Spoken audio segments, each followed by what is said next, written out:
Leaders, hear me with every dimension of your spirit, because what I'm about to reveal will reframe everything you thought about your life's journey, your preparation, and the authority you now carry.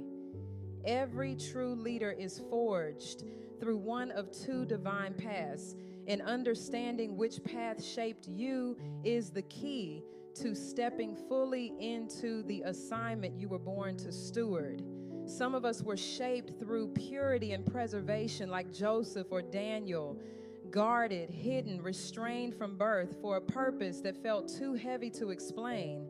Others were shaped through redemption and transformation, like Paul, delivered out of darkness, rebuilt by mercy, and sent back as evidence that God still turns ashes into authority.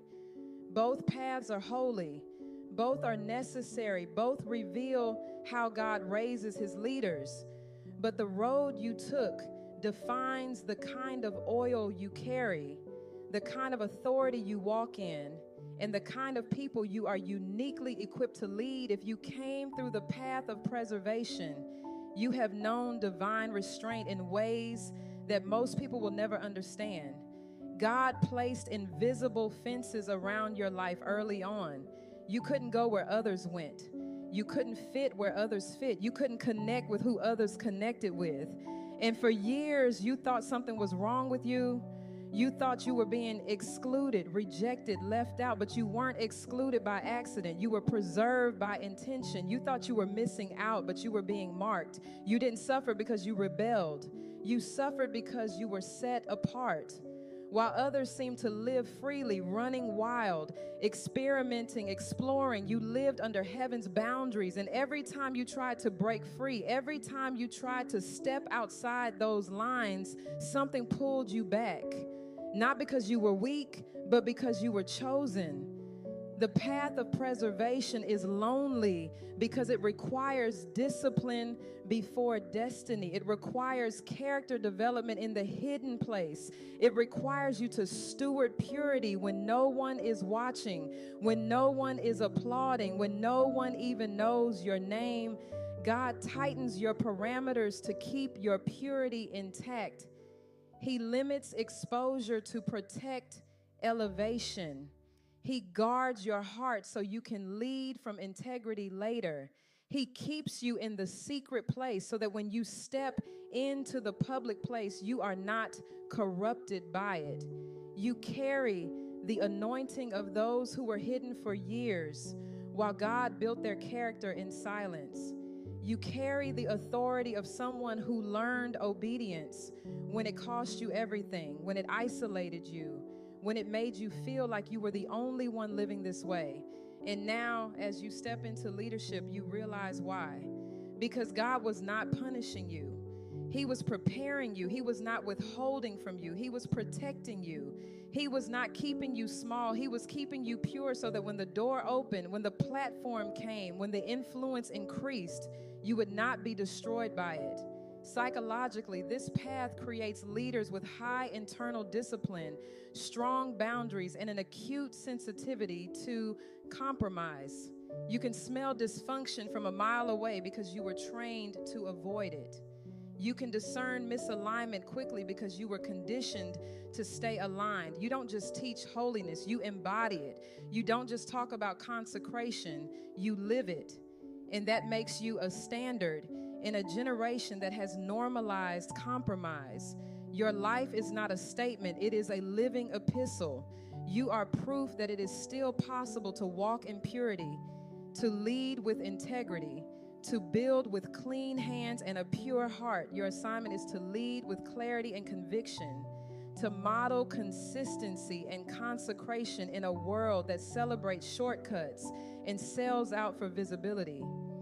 You were entrusted with purity to remind others that holiness is still power, that separation is still sacred, that the fear of the Lord is still the beginning of wisdom. But if you came through the path of redemption, your story is different. Your preparation came through pain. You didn't grow up guarded. You grew up fighting. You didn't find God through isolation. You found him through interruption. When grace collided with the wreckage of your own story, when mercy met you in the mess, when deliverance pulled you out of a pit you dug with your own hands, you learned mercy the hard way. You learned wisdom through loss. You learned deliverance by needing it. You didn't read about breakthrough in a book. You fought for it in the valley. You didn't study spiritual warfare from a distance. You lived it. You survived it. You came out of it still standing, still worshiping, still believing that God is faithful even when you were faithless. Your scars became sermons. Your mistakes became mentorship. Your failures became fuel for your authority. You don't just talk about grace, you embody it. You walk into rooms still smelling like redemption, and it gives others permission to believe in transformation again. You carry a different kind of authority, the authority of someone who has been to hell and back, who has been bound and set free, who has been broken and put back together by the hands of a faithful God. You've been trusted with the kind of empathy that only comes from surviving what should have destroyed you. You don't judge people from a place of superiority. You meet them in their struggle because you remember your own. You don't condemn people for their past. You prophesy over their future because you know what redemption looks like in real time. God took what was meant to disqualify you and turned it into your qualification. He took the very thing the enemy used to destroy you and turned it into the very thing that now gives you authority. You carry keys to doors you once tried to break through the wrong way. You have authority over what once had authority over you. You can break chains off of people because you remember what it felt like to be chained. You can cast out demons because you remember what it felt like to be tormented. You can speak freedom over captives because you were once a captive yourself. You are living proof that God doesn't just preserve leaders, He resurrects them. He doesn't just protect leaders, He rebuilds them. He doesn't just call the qualified, He qualifies the called. And your life, your story, your testimony is the evidence. Psychologically, this path creates leaders with deep compassion, radical authenticity, and an unusual capacity to hold space for people in process. You are not afraid of mess because you've been in the mess. You are not intimidated by brokenness because you've been broken. You don't require people to have it all together before you walk with them because you know that transformation is a journey, not an event. You create environments where people can be real, where they can be seen, where they can be honest about their struggles without fear of judgment. And that makes you dangerous to the kingdom of darkness because you dismantle the spirit of condemnation everywhere you go. Your story breaks shame. Your presence breaks stigma. Your voice breaks silence. You carry authority over strongholds because you have been delivered from them. You were entrusted with grace to remind others that mercy still rebuilds, that God is still in the restoration business, that no one is too far gone, too broken, too stained to be made new. Both paths, preservation and redemption, produce authentic, anointed leaders. One is refined by restraint, the other by rescue. One is formed through discipline, the other through deliverance. Both are the evidence of divine sovereignty at work in different ways. The one preserved from the pit was kept to prevent contamination. The one redeemed from the pit was rescued to demonstrate restoration. And both now stand as stewards of God's wisdom, one carrying the testimony of staying pure, the other carrying the testimony of being made pure again. And here's what you need to understand. Both testimonies are needed. Both voices are necessary. Both kinds of leaders are essential in this generation. We need those who stayed clean and those who came clean. We need those who walked in purity and those who walked out of the fire. We need those who were hidden and those who were healed. We need those who were guarded and those who were gathered, because together they reveal the full face of God's leadership, righteous and redemptive, pure and powerful, disciplined and delivered. The leader who was preserved can speak to those who are struggling to stay pure in a compromised culture. The leader who was redeemed can speak to those who are struggling to believe they can ever be clean again. The preserved leader says it is possible to live holy. The redeemed leader says it is possible to be made holy. Both messages are true.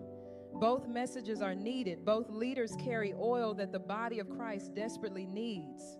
So, leader, I want you to do something right now. I want you to look at your life. I want you to reflect on the road that formed you. Was it preservation or redemption? Were you guarded or gathered? Were you hidden or healed? Were you kept from the fire or pulled out of it? And whichever path you walked, I need you to hear this. You are standing now because heaven authored it. You were never behind. You were being built. The same God who preserved one leader's purity is the same God who redeemed another's past. Both carry the same weight. Both carry the same oil. Both carry the same assignment to lead from authenticity, to lead from authority, to lead from a place of deep knowing that God is faithful. And here's where so many leaders get stuck. They compare their process. They look at someone else's path and feel disqualified by their own. The preserved leader looks at the redeemed leader and thinks, maybe I don't have enough of a story. Maybe my testimony isn't powerful enough. Maybe people won't relate to me because I don't have the drama, the deliverance, the radical transformation. And the redeemed leader looks at the preserved leader and thinks, maybe I'm too messy. Maybe my past disqualifies me. Maybe people won't trust me because of where I've been, what I've done, what I've walked through. And both of those are lies straight from the pit of hell, designed to keep you stuck, silent, and small. Don't compare your process. Complete your purpose. Don't envy someone else's protection. Honor your own preparation. Don't regret the road that brought you here. It was holy, even if it was hard. It was ordained, even if it was painful. It was necessary, even if it felt unfair. Because the path that formed you, whether preservation or redemption, was the path heaven used to prepare you for what you now carry.